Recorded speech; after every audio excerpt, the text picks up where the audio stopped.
Good evening, everybody. My name is Amuta. I'm working in Indian Embassy. So I have a lot of questions, but for time being, I'm saying little bit questions. So in Islam, why there is no caste system? Yes, sister. Okay, my second question Sister, ask the first question. After I reply, then you can ask the second question. Okay, fine. Give me the answer. Sister asked the question, why in Islam there's no caste system? Because in Islam we believe that all the human beings are equal, unlike in Hinduism. Quran says in Surah Hujurat, chapter 49, verse number 13, Ya ayyuhan nasu inna khalaqnakum min zakarin wa unsa wa ja'alnakum shu'uban wa qaba'ila lita'arafu inna akramakum indallahi atqakum inna Allaha alimun khabir. O humankind, we have created you from a single pair of male and female and have divided you into nations and tribes so that you shall recognize each other, not you shall despise each other. And the most honored in the sight of Allah subhanahu wa ta'ala is the person who has taqwa. The criteria for judgment in the sight of Almighty God for a human being to be superior to the other human being, it's not sex, it's not caste, it's not color, it's not wealth, it's not age, but it is taqwa, it is God consciousness, it is piety, it is righteousness. The only way one human being can be superior to the other human being, it's not by wealth, it's not by age, it's not by sex, but it is by piety, it is by God consciousness, it's by righteousness. Unlike Hinduism, when we read the Vedas, it's mentioned that Almighty God, He created the Brahmin class, the learned class from the head. That's the first caste. Then He created the warrior class, the Kshatriyas, from the chest. Then from his stomach and thighs, He created the business community, the Vaishyas. And from the feet, He created the Shudras, that's the untouchables, that's the lower caste. So this is what is mentioned in the Vedas. In Islam, we believe that all the human beings are equal. We don't believe that one human being is superior to the other human being because of birth, because of profession, because of wealth, because of color, because of caste. So Islam is a universal religion. Unlike in the Vedas, what they say that you have to stick to your profession. Because, it was mainly controlled by the Brahmins, which is again small percentage, minute percentage. And they say that if you're born as a Shudra, you remain a Shudra, you serve the Brahmin, next life maybe you may become a better person. No, this is all ideology. So that, they want to keep the low person will remain low, and the rich and the top people remain top. In Islam, we believe in equality. And Islam is a religion for all the human beings. That is the reason Islam is against caste system. Hope that answers the question, sister. Okay, sir, I have one more doubt. So why you are saying the Muslim is Sayyid Muslim or Sunni Muslim or Shia? So what is that? Sister said that why am I saying Sayyid Muslim and Shia Muslim Sunni? I never said Sayyid Muslim, Shia. Muslim is the one who submits his will to Almighty God. In Islam, there is no sect. Allah says in the Quran in Surah Al-Imran chapter 3 verse number 103, وَاتَصِمُوا بِحَبْلِ اللَّهِ جَمِيعًا وَلَا تَفَرَّقُوا. Hold to the rope of Allah strongly and be not divided. There is no Sayyid Muslim and Sunni or this. Yes, the family. Fine, you may belong to a family. You may belong to a Sheikh family. You may belong to Sayyid family. To know your roots, that does not mean a person is superior. A Khan is superior to a Sheikh or a Sayyid. No. It is belonging to your roots. Like how you may come from some family so that you have come from particular land or particular area. If you have come from Konkan region. So this is family background. It doesn't mean one person is superior to the other. The only way one human being can be superior to the other human being is by piety, is by righteousness, is by God consciousness. Hope that answers the question, sister. Okay, second question. Why in Islam marriages no horoscope is seen? Sister asked the question that why in Islam during marriages no horoscope is seen. Because, sister, we don't believe in horoscope. Why there is no date of birth? Based on the date of birth, you are not seeing any horoscope? Yes, sister, I'll come to it. I will tell you what Hinduism says, because I studied Hinduism. In Hinduism, they believe in horoscope. Kundali. No, Kundali? Yeah, I know. It's called Kundali. Yes, you know, sister. When Kundali, you tell your date of birth, then they say that this sun was there, and this Shagun, and this Grahan came. This is a science. But this science is not established science. It's a hypothesis. It says that if you are born on this date, then this Grahan comes and this planet goes there and this. It is a science, but it's not an established science.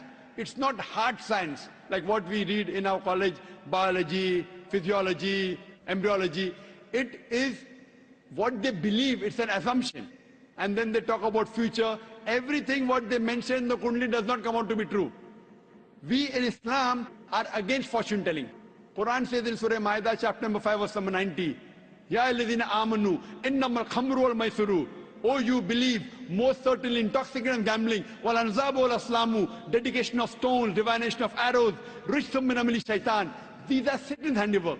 Fashtanibu lalakum tuflihun. Abstain from this handiwork that you may prosper. Quran says, this fortune telling, divination of arrows, they are Satan's handiwork. Abstain from it that you may prosper. So in Islam, we do not believe in this. You know, many a time, you go in a machine, you put your date of birth, then it comes out there. Something good is going to happen to you in the next 1 week. Even if 100 bad things happen, one good thing will surely happen. The next person goes, it comes horoscope, something bad is going to happen in the next 1 month. So these are statements that are made which are so ambiguous. And all this, parrot goes and picks up a chit, and you come to know your kundali or what your future. So in Islam, we don't believe a parrot can pick up and tell you what is your future, or by reading the palm, or looking at the stars. Islam is against this. And many a time, you get fooled into believing that it is true. And there was a research done that once a psychologist, he was teaching a class of 100 students. And after 1 week, he said, now I have understood your background, everything. I will write about each individual person, about his past and everything. But don't open the chit until I tell you. So he wrote to all 100 students details about the past. Then he said, okay, now open the chits and give me gradation. How much am I accurate? Believe me, more than 95% of the students said the professor was more than 90% correct. The secret was the professor wrote the same thing for everyone. These are such ambiguous statements. What we have to realize is that Islam is against fortune telling, against knowing about the future. That's the reason there's no kundli required. If the kundli was there, yet we find that so many marriages are being broken in Hinduism. Why? What we believe that we have to choose our life partner. And our beloved Prophet Muhammad Sallallahu Alaihi Wasallam said, it's mentioned in Sahih Hadith, that whenever you choose your life partner, you look for 4 things. Beauty, wealth, nobility, and virtue. The best is virtue. The best to choose from a life partner is a virtuous life partner, not kundali. Whether born in October, September doesn't make a difference. The virtue should match. That is the reason a woman in Islam, sister, is called as a muhsana.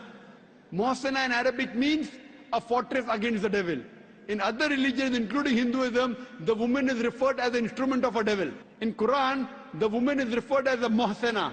In Arabic, it means a fortress against the devil. So if you marry a virtuous woman, inshallah, she will prevent the husband from going in the wrong track. Hope that answers the question, sister. Okay, thank you. Yes, sir. I just want to take Shahada.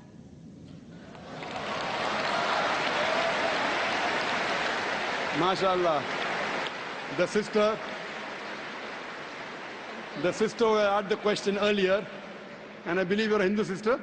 Yeah, I'm Hindu. Yes, the sister who had the earlier question, MashaAllah, Allah gave her hidayat and she wants to accept Islam. I want to ask you, sister, do you believe there is one God? Yeah, I believe in Do you God. believe that Almighty God has got no images? Yes, sir, I believe. Yes, and you believe that there's no one to worship besides Allah? Yeah, I believe Allah is the Do you believe Prophet Muhammad is the last and final messenger of this God? Yes, I believe. Inshallah, I'll say in Arabic and you repeat it, sister. Ashhadu. I'll say in Arabic and you repeat it, sister, slowly. Okay. Ashhadu.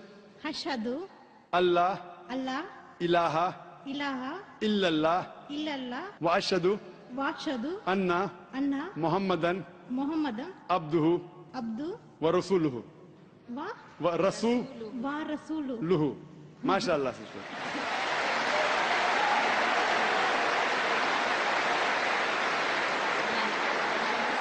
Sister, I'll just say the translation. I'll just mention the translation, sister. You just repeated the translation, which will be much more easier. I bear witness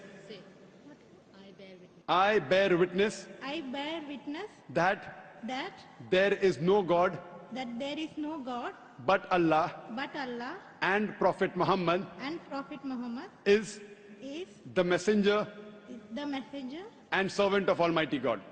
and Servant of Almighty God. servant of Almighty God. MashaAllah, sister. You are a Muslim. May Allah smart or reward you. And may Allah grant you Jannah. And sister, as I mentioned earlier, if you have any question, any queries, please don't feel shy. You can contact the local organizations here. If you have any questions, you can even send an email to our organization, islam@irf.net. We have a ladies wing which takes care of any questions, any queries, any problems you have. And sister, see to it that as you keep on learning whatever about Islam, slowly and steadily. Main thing is Iman, believing. The practice keeps on coming slowly and steadily. Whatever you learn, you can ask questions, you can keep on following, and slowly, inshallah, you can keep on following all the tenets of Islam. Thank you very much, sister. Sir, is there any organization which can teach me how to pray, how to do all the things? I'm sure there is an organization, Darul Bir. The organization I know in Dubai, Darul Bir. I'm sure there are lady organizations. And I think there's Sister Yasmin, who is the wife of my friend Brother Najmuddin. Surely Sister Yasmin would be somewhere in the ladies wing. They have a ladies organization. You can contact the volunteer, and inshallah they'll help you out in teaching you how to pray, how to offer salah, and the other aspects of Islam. Thank you, sister.